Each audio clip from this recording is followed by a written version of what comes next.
Morning to everyone. तो आप लोग कैसे हैं? आई होप कि आप लोग बहुत ही अच्छे होंगे। तो आज हम आप लोगों के लिए लेकर आए हैं क्लास 12th का सेकेंड चैप्टर सॉल्यूशन का लेक्चर नंबर 10, जिसके अंदर की आप पढ़ेंगे हमसे कॉलिगेटिव प्रॉपर्टी के बारे में। हाँ, तो इस लेक्चर को स्टार्ट करने से पहले हम आपको इसके बारे में कुछ बता देना चाहते हैं। तो हम अक्सर हाँ कहा करते हैं कि अगर कोई भी चीज़ समझना हो, कोई भी चीज़ सीखना हो, तो उसके बारे में सबसे पहले समझो कि वो कहना क्या चाहता है, इसका रियल मीनिंग क्या निकलता है। कॉलिगेटिव का मतलब क्या होता है? को का मतलब होता है साथ। को ये जो है ना CO, इस को का मतलब होता है टुगेदर विथ, मतलब क्या होता है? साथ। और लेजिटिव का मतलब होता है बाइंडिंग। लेजिटिव का मतलब क्या होता है? बाइंडिंग, है ना? क्या होता है बाबू? बाइंडिंग। मतलब कि जहाँ की मॉलिक्यूल्स जो हैं वो एक दूसरे के साथ बाइंड का मतलब कि जुड़ करके और रहते हों, है ना, मिल करके रह रहे हैं, तो ऐसी स्थिति में हम लोग उसको क्या कहते हैं? Colligative property. अब कॉलिगेटिव प्रॉपर्टी जो है वो किन बातों पर डिपेंड करता है और इसके बारे में कौन कौन से कंसेप्ट हैं, ये हम लोग आगे लेक्चर में देखते हैं। ठीक है, तो सबसे पहले ये समझिए कि जो बाइंडिंग ऑफ मॉलिक्यूल्स है, मॉलिक्यूल्स का जो मिक्सिंग होना है यहाँ जो सॉल्यूशन के अंदर में, वो किस चीज़ पे डिपेंड करता है। तो देखो, हम लोगों को ऐसे एक बात समझे कि मान लो कि एक दुकान है, तो दुकान के अंदर जो है मान लो कि 20 व्यक्ति गया और 20 जो है वो ढंग का नहीं है, मतलब मोटा छोटा पतला, है ना, ये ढंग का है। अब ये बच्चा ये जो 20 व्यक्ति गए हैं जो उस दुकान में कुछ सामान खरीदने के लिए, देखो ठीक से समझो, वो जो सामान खरीदने के लिए गए हैं, वो सामान जितना खरीदना था सभी लोगों ने वहाँ एक ही दुकान से सामान को खरीद लिया। ठीक है, अभी मान लो कि 50 गया और सब के सब अमीर दिखने में लग रहे हैं, कोट पैंट पहन के गए हैं, लेकिन खरीदे 5 गए हैं। तब पहली बार में 10 लोग गए, देखने में ठीक नहीं लग रहे थे, पर खरीदे सभी लोग। दूसरे बार में गए जो है वो 50 व्यक्ति, पर दिखने में बहुत अच्छे थे, पर खरीदे 5 व्यक्ति। दुकानदार को इससे क्या फ़ायदा हुआ? कोई फ़ायदा नहीं हुआ। मतलब क्या हुआ यहाँ कि हमको आदमी से कोई मतलब नहीं था, हम लोग को नंबर से मतलब था कि कितने लोग हमको खरीद रहे हैं, किस टाइप के लोग खरीद रहे हैं, इससे कोई फर्क नहीं पड़ रहा था। यहाँ भी वही बात है कि जो सॉल्वेंट के अंदर सॉल्यूट की जो नंबर होगी, जो अमाउंट होगी, इन बातों पर डिपेंड करेगी कॉलिगेटिव प्रॉपर्टी। समझ में आ रहा है? किस टाइप का सॉल्यूट मिलाया जा रहा है, वोलेटाइल और नॉन वोलेटाइल है, या किस टाइप का सब्सटेंस मिलाया जा रहा है, इससे कोई मतलब नहीं है, नंबर्स पे डिपेंड करता है। इसी कारण से देखो क्या लिखा हुआ है कॉलिगेटिव प्रॉपर्टी में कि property of the solution that depend on the ratio of the number of solute property to the number of solvent. Okay, solvent के रिस्पेक्ट में सॉल्यूट की क्या नंबर मिलाई जा रही है in a solution, not on the nature of the solute. Solute की nature पे डिपेंड नहीं करता है, वो नंबर पे डिपेंड करता है। Is that okay? लेकिन जब हम लोग मॉलिक्यूल्स को, सॉल्यूट पार्टिकल्स को उसके अंदर मिलाते हैं, किसके अंदर? सॉल्वेंट के अंदर, तो क्या चेंजिंग आती है? तो सबसे पहले जो हम लोगों को जो कंसेप्ट पढ़ना है वो पढ़ना है relative lowering of vapour pressure. क्या पढ़ना है बाबू? Relative lowering of vapour pressure. क्या पढ़ना? Relative lowering of vapour pressure. अब सोचने वाली बात यह है कि जब मॉलिक्यूल्स मिलाएंगे तो प्रेशर घटेगा क्यों, है ना? और ये कंसेप्ट क्या कहना चाहता है? तो देखो एक वर्ड लगाया हुआ है रिलेटिव। रिलेटिव का मतलब क्या हुआ यहाँ? रिलेटिव का मतलब संबंधित नहीं है, संबंध नहीं है। रिलेटिव का मतलब है विथ रिस्पेक्ट टू। मतलब क्या है कि कोई एक सॉल्यूट या फिर कोई ऐसा सॉल्वेंट लिया गया है जिसके अंदर की कोई मॉलिक्यूल्स मिलाया गया है, एक सॉल्वेंट लिया गया है जिसके अंदर की कोई मॉलिक्यूल्स मिलाया गया है सॉल्यूट का। तो सॉल्यूट का मॉलिक्यूल्स मिलाने से पहले का सॉल्वेंट जो मतलब इनिशियल कंडीशन में जब नहीं मिलाया गया था तब का प्रेशर और सॉल्यूट को मिला देने के बाद का प्रेशर का जो कंपैरिजन होता है ना, उसी कंपैरिजन को कहते हैं relative lowering of vapour pressure. मतलब कि प्योर सॉल्वेंट और मिक्स्ड जो सॉल्यूट है सॉल्वेंट के साथ, उन दोनों में जो कंपैरिजन करके जो रिजल्ट निकाला जाता है प्रेशर में, उसी को हम लोग बोलते हैं relative lowering of vapour pressure. अब बात यहाँ वर्ड लगाया जाता है लॉवरिंग। लॉवरिंग का मतलब होता है कि कमना। अब यहाँ मतलब कि कहना चाह रहा है कि जब जैसी सॉल्यूट मिलाते हैं तो प्रेशर कमता है। क्यों कमेगा, कितनी मात्रा में कमेगा, कैसे कमेगा, आइए देखते हैं। तो देखो मान लो सबसे पहले हम क्या करते हैं कि आपके सामने ना एक सॉल्वेंट ले लेते हैं, और ये जो है ना वो प्योर सॉल्वेंट है। क्या है बाबू? Pure solvent. अब आपको मालूम है, हमने आपको पढ़ाया था कि जब कोई मॉलिक्यूल्स नहीं होते हैं, केवल सॉल्वेंट के मॉलिक्यूल्स होते हैं, ये प्योर सॉल्वेंट है। क्या है? Pure solvent. अब प्योर सॉल्वेंट का जो प्रेशर होता था वो क्या होता था? P01। P01 का मतलब क्या होता है? P0A कह लो या P01, दोनों एक ही बात है, ठीक है? तो P0 का मतलब क्या होता है? P0 का मतलब होता है कि nothing but P1, nothing but P1। P1 किसको हम माने हैं? सॉल्वेंट को। हमेशा हम बोले PA या P1 सॉल्वेंट को मानते हैं, तो P1 माने सॉल्वेंट को, तो नथिंग बट नॉट का मतलब नथिंग बट प्रेशर, मतलब कि सॉल्वेंट के अलावा और किसी का प्रेशर नहीं है। होगा कहाँ से, और कोई मॉलिक्यूल्स है भी तो नहीं इसके अंदर, केवल सॉल्वेंट के मॉलिक्यूल्स हैं, इसलिए प्रेशर भी जो होगा वो सॉल्वेंट का प्रेशर होगा। Is that okay? तो यहाँ जो भी प्रेशर है सॉल्वेंट का P01। लेकिन क्या करेंगे ना कि अब हम लोग क्या करेंगे कि कुछ सॉल्यूट पार्टिकल्स इसके अंदर मिला देंगे। देखिए यहाँ हमने एक किया सॉल्यूशन ले लिया, अब इस सॉल्यूशन के अंदर में जो है वो हम कुछ सॉल्यूट पार्टिकल्स को भी मिला दिए। अब यहाँ जो मॉलिक्यूल्स है A B A है ना, इस तरीके से B, हमने यहाँ कुछ सॉल्यूट पार्टिकल्स को भी मिला दिया। तो अब देखो यहाँ जो काइनेटिक एनर्जी थी किसकी, सॉल्वेंट की, वो हाई थी, क्योंकि इसके अंदर और कोई मॉलिक्यूल ही नहीं था, केवल और केवल सॉल्वेंट का मॉलिक्यूल्स था। लेकिन जब सॉल्यूट मॉलिक्यूल्स मिला दिए, यहाँ जो है वो ये क्या है बाबू, सॉल्यूशन है। क्या है, सॉल्यूशन है।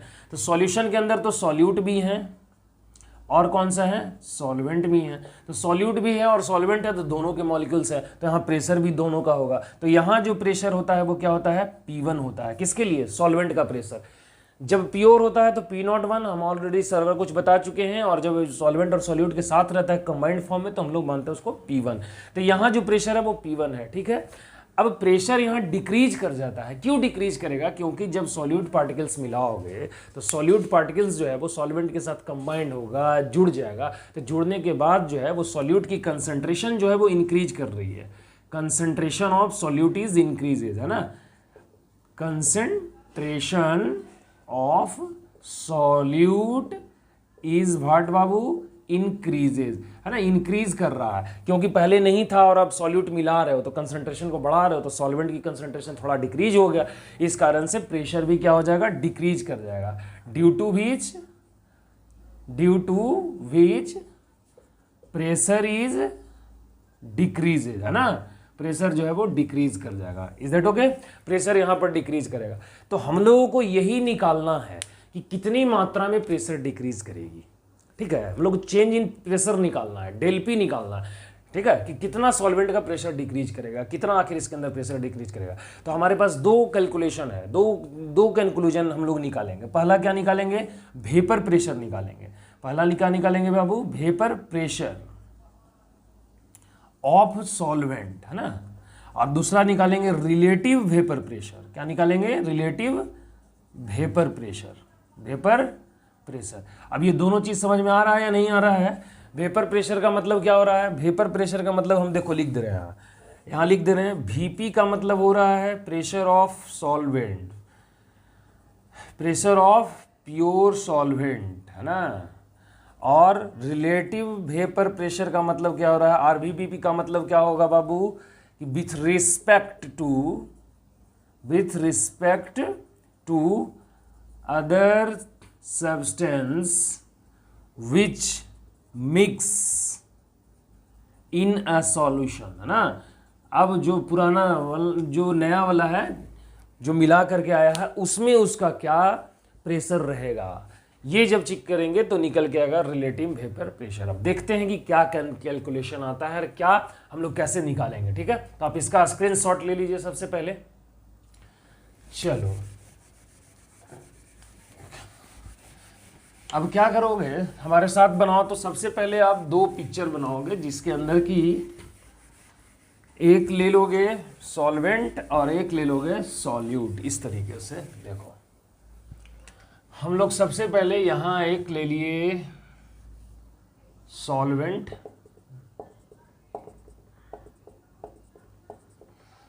अब इसमें जो मॉलिक्यूल्स है वो है सब का सब A टाइप का मॉलिक्यूल्स है, ठीक है। अब हम लोग एक सॉल्यूशन यहाँ बनाएंगे, यहाँ ऐसे, इसके अंदर जो मॉलिक्यूल्स हैं वो A और B दोनों का ही मॉलिक्यूल्स हैं, ठीक है। यहाँ ऐसे A B इस तरीके से दोनों ही मॉलिक्यूल्स हैं। हम लोगों को चेंज इन वेपर प्रेशर निकालना है, चेंज इन वेपर प्रेशर निकालना है ना। चेंज इन वेपर प्रेशर क्या आएगा, तो इसके अंदर वेपर प्रेशर क्या होता है, सबसे पहले देखो इसका प्रेशर क्या है, तो P01, चूंकि यहाँ तो केवल और केवल इसका प्रेशर है, और यहाँ जो प्रेशर है यहाँ सॉल्यूट भी है और सॉल्वेंट भी है। यहाँ कौन कौन है, सॉल्यूट है और सॉल्वेंट है, चूंकि ये क्या है बाबू, सॉल्यूशन है ये, है ना। ये दोनों ऐड किए हैं, क्या मिल गया है, सॉल्यूशन मिल गया है। तो यहाँ जो प्रेशर है वो सॉरी P1 है, यहाँ जो सॉल्वेंट का वो प्रेशर है वो क्या है, P1 है। और प्रेशर घट रहा है, क्योंकि अभी हमने बताया कि काइनेटिक एनर्जी घट जाती है, मॉलिक्यूल्स जो है वो जो मूव कर रहा था फ्रीली बहुत फास्ट, वो अब उतना मूव नहीं करता है। तो हम लोग चेंज इन प्रेशर निकालेंगे, तो क्या लिख देंगे, डेल P1, क्या निकाल देंगे बाबू, डेल P1, डेल P1। तो del P1 is equal to क्या लिखेंगे, डेल P1 लिखेंगे कि पहले ज्यादा प्रेशर था तो क्या हो जाएगा, P01 माइनस क्या हो जाएगा बाबू, P1, P01 माइनस P1। वो कैसे आया, क्योंकि ज्यादा प्रेशर पहले था और अब कम प्रेशर है, अब कम गया है, तो P1 ऐसे कर देंगे। तो क्या लिख देंगे कि del P1 is equal to P01 minus, अब चूंकि पता है तुमको कि P1 बराबर क्या होता है, तो हम रॉल्ट्स लॉ पढ़ाए हैं, रॉल्ट्स लॉ के अनुसार तो P1 बराबर क्या होता था, याद है, P01 इंटू x1। तो ये वैल्यू यहाँ P1 की जगह पे पुट कर देंगे, तो क्या हो जाएगा, P01 इंटू यहाँ लिख देंगे ऐसे x1। तो del P1 is equal to, तो P1 यहाँ से कॉमन लेंगे तो क्या हो जाएगा, P01 into 1 minus x1, yes और नो, 1 माइनस x1। अब del P1 is equal to, तुमको मालूम है 1 किसकी वैल्यू होती है, मोल फ्रैक्शन की जो मैक्सिमम वैल्यू होती है, मोल फ्रैक्शन मैक्सिमम वैल्यू कितनी होती है, मैक्सिमम वैल्यू तो भाई 1 के बराबर ही हो सकता है, समझ रहे हो। तो 1 माइनस x1 कह रहा है, तो 1 माइनस x1 बराबर क्या हो सकता है, x2। 1 minus x1 is equal to क्या हो सकता है, x2। तो del P1 is equal to क्या लिख सकते हैं, P01, और 1 minus x1 is equal to क्या हो सकता है, x2, जो कि हम यहाँ लिख देंगे P01 और इसके जगह पे क्या लिख देंगे बाबू, x2। तो इसके अंदर जो प्रेशर की जो चेंजिंग आएगी वो कितनी अमाउंट में होगी, तो P01 इंटू x2। मतलब इसका हिंदी मीनिंग समझो, इसका कंसेप्ट को समझो, तो क्या निकल के आएगा कि सॉल्वेंट का प्रेशर, प्योर का जो प्रेशर था, कितना मॉलिक्यूल्स मिलाया गया, कौन से, सॉल्यूट, उसका जो मल्टीप्लाई आएगा वही चेंजिंग आएगी किसके अंदर, प्रेशर के अंदर। इज दैट ओके, बिल्कुल। अब हम लोग देखते हैं relative lowering of vapour pressure, relative क्या, lowering of vapour pressure, vapour pressure, मतलब कि रिलेटिव लॉवरिंग का मतलब क्या हो रहा है कि प्योर सॉल्वेंट का जो वेपर प्रेशर है ना, वो और चेंजिंग वेपर प्रेशर है, वो दोनों में क्या वैल्यू आ रही है, वो हो जाएगी relative lowering of vapour pressure. ये नॉर्मल वेपर प्रेशर के अंदर जो चेंजिंग आई है, तो रिलेटिव कैसे निकालेंगे, तो रिलेटिव क्या है, तो डेल P1 बाई किसके रिस्पेक्ट में निकालना है, किसके रिस्पेक्ट में निकालना है, प्योर सॉल्वेंट के। तो प्योर सॉल्वेंट का प्रेशर क्या हो जाएगा, P01, है ना, तो इज इक्वल टू, तो डेल P1, तो del P1 is equal to क्या लिखा है आपने, P01, तो यहां लिख देंगे ऐसे P01 इंटू x2, इसके बराबर यहाँ वैल्यू पुट कर दिया हमने, और P01 यहाँ रख दिया ऐसे P01। अब ये P01 से P01 कट गया तो क्या बच जाएगा, del P1 by P01 is equal to x2। मतलब कि अगर आपको निकालना हो रिलेटिव लॉवरिंग वेपर प्रेशर, तो आप डायरेक्ट इस तरीके से देख लेंगे कि कितनी मॉलिक्यूल्स सॉल्यूट की इसके अंदर मिलाया गया है, तो ये डायरेक्ट निकल के आएगा। Is that okay.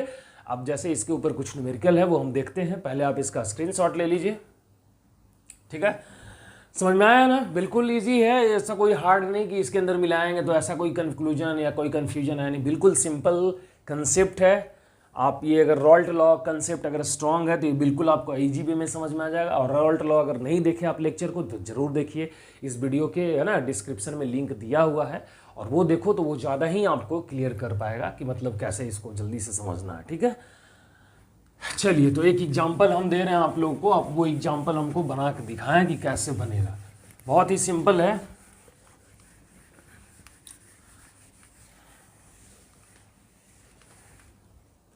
तो ये रहा, देखिए ये आपके सामने एक प्रॉब्लम दिया गया, क्या लिखा हुआ है calculate the mass of a non volatile solute, मतलब कि एक सॉल्वेंट है, उसके अंदर में एक सॉल्यूट मॉलिक्यूल्स को मिलाया गया, कुछ सॉल्यूट मॉलिक्यूल्स, सॉल्यूट जो पार्टिकल्स है वो मिलाया गया है। अब कह रहा है कि उस जो सॉल्यूट मिलाया हुआ है उस सॉल्यूट की जो मोलर मास है वो 40 ग्राम है, उसका मास दिया हुआ है, गिवन मास उसका दिया हुआ है कितना, 40 ग्राम, समझ में आ रहा है ना, वो 40 ग्राम है per mole, which should be dissolve in a 114 gram of octane. Octane का फॉर्मूला मालूम है ना, ऑक्टेन का फॉर्मूला होता है तो C8H18 है ना, C8 क्या होगा, H18।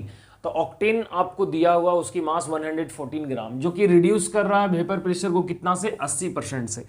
पहले जो प्रेशर था वो मान लो x था, पहले जो प्रेशर था वो क्या था, x।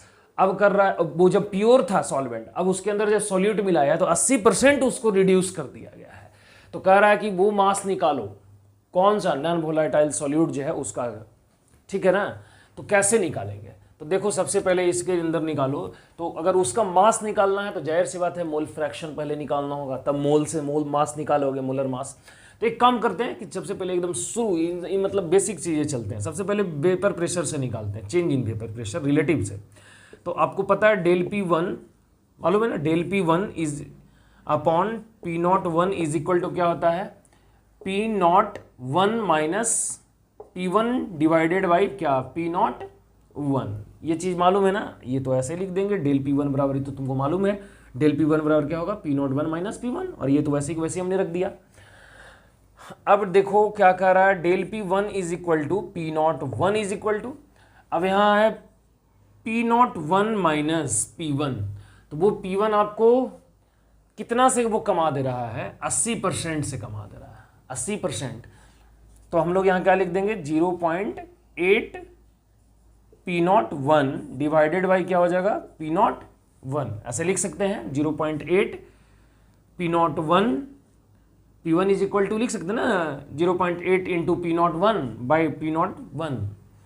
तो अब हम लोग कर देंगे क्या, del P1 by P01 is equal to, तो यहाँ क्या हो जाएगा बताओ, यहाँ हो जाएगा कि 1 मान के चले अगर इसको, तो 1 माइनस अगर इतना करेंगे तो कितना आ जाएगा, 0.2 P01 बाई P01, और ये P0 से 1 से P01 कट जाएगा, तो क्या हो जाएगा, del P1 divided by P01 is equal to 0.2। अब तुमको del P1 by P01 is equal to मालूम है, क्या लिखोगे कि since del P1 by P01 is equal to होता है x2, अभी अभी हमने प्रूफ किया था, तो यहाँ लिख सकते हैं ना कि x2 इज इक्वल टू 0.2, मतलब मोल फ्रैक्शन निकल गया, x2 बराबर 0.2। अब आपको मालूम है x2 इज इक्वल टू क्या होता है, N2y N1 प्लस N2, है ना। Mole fraction of solvent solute is equal to क्या होता है, moles of solute by moles, mole fraction of solute पूछ रहे हैं, मोल फ्रैक्शन ऑफ सॉल्यूट क्या हो जाएगा, number of moles of solute upon number of moles of solute plus number of moles of solvent, जो कि तुम बड़ा आसानी से निकाल सकते हो। अब हम लोग निकाल लेंगे, तो सबसे पहले N2 निकाल लो, तो N2 बराबर क्या होता है, तो उसका गिवन मास बाई रियल मास, तो गिवन मास तो है ही नहीं, तो कितना है x, मान लेते हैं रियल कितना दे रखा है 40, तो लिख देंगे x बटा 40, कोई दिक्कत नहीं। अब N1 बराबर, तो N1 बराबर क्या कर लेंगे, तो N1 बराबर same given mass by real मास, तो गिवन मास कितना है यहाँ, तो ये यहाँ गिवन मास आपको दिया हुआ है 114, रियल मास किसका, ऑक्टेन का, किसका बाबू, ऑक्टेन का रियल मास। तो देखो C6H18 है, तो कार्बन का कितना मास होता है 12, तो 12 हो गया, और सॉरी 8 है ना, ऑक्टेन है तो C8, तो 12 इंटू 8 प्लस कितना हो जाएगा 18, तो 12 8 कितना हो जाएगा 96 प्लस 18 बराबर है कितना हो गया 4, और ये हो गया 1, है ना, 8 4 14 4 मेरा 1 9 1 10 और 1 11 114, 114 ये भी आ गया, तो इसको काटेंगे तो कितना आ जाएगा 1, कोई दिक्कत नो। तो अब हम लोग निकाल लेंगे फॉर्मूला रख करके यहाँ से, तो x2 बराबर कितना दिया हुआ है बाबू 0.2 इज इक्वल टू N2, तो N2 बराबर कितना है x by 40 divided by N1 plus N2 कितना आ गया 1, इस तरीके से ऐसे कर लेंगे। आपका N1 प्लस N2 ना, हाँ N1 प्लस N2 निकाल लेंगे यहाँ से। 0.2 x2 इज इक्वल टू हो गया और गिवन मास हो गया x/40। तो गिवन हम लोग को निकालना है क्या, मोल्स, ये मास इसका निकालना है मास। तो मास निकाल देंगे तो x/40 और डिवाइडेड बाई यहाँ कितना हो जाएगा बाबू, यहाँ आ जाएगा N1 बराबर 1 आया है तो यहाँ हो जाएगा डिवाइडेड बाई 1 प्लस x/40। हाँ ऐसे लिखेंगे क्योंकि N1 प्लस N2 है ना, तो N1 बराबर 1 हो गया, N2 बराबर x/40 हो गया। और जब ये पूरे का कैलकुलेशन करोगे ना, जब ये पूरे का कैलकुलेशन करोगे, यहाँ से ये x की वैल्यू निकालोगे तो x बराबर जो कि कौन सा है, गिवन मास, ये गिवन मास जो है वो निकल के आ जाएगा 10 ग्राम। और 10 ग्राम ऐसे हम लोग आंसर लिख देंगे। और इस टाइप का क्वेश्चन पूछता है, आप इसको ध्यान से समझिए, समझ में आ जाएगा। आप इसका भी स्क्रीनशॉट ले लें। तो देखो इसके अंदर जो भी कंसेप्ट था कॉलिगेटिव प्रॉपर्टी में, जो पहला है वो है कौन सा, हमने बताया आपको relative lowering of vapour pressure, मतलब कि सॉल्यूट के मिलाने के बाद उसके अंदर जो है वो प्रेशर की जो कमी हो रही है उसके बारे में, किस तरीके से हम लोग मास निकालेंगे, किस तरीके से प्रेशर, ये सारा कुछ आपके सामने है। अगर मिलेगा तो बड़ा आसानी से ये निकल जाएगा और इस पर ज़्यादा कोई खास प्रॉब्लम होता नहीं है, बहुत ही सिंपल प्रॉब्लम आता है, ठीक है। और जो भी कंसेप्ट है बिल्कुल 12th के बेसिस के है, बहुत ही इंपॉर्टेंट है ना। तो आप इसका ये स्क्रीनशॉट ले लिए होंगे। और इस टाइप के प्रॉब्लम्स जो होंगे अगर आपको नहीं बनते हैं तो आप हमसे पूछेंगे कमेंट सेक्शन में, हम आपको ज़रूर बताएंगे। तो आज के लिए इतना ही, जल्दी हम लोग मिलेंगे नेक्स्ट लेक्चर में जो कि कॉलिगेटिव प्रॉपर्टी का सेकंड होगा और ये बहुत ही ज़बरदस्त होगा, ठीक है। तो आज के लिए इतना ही, धन्यवाद।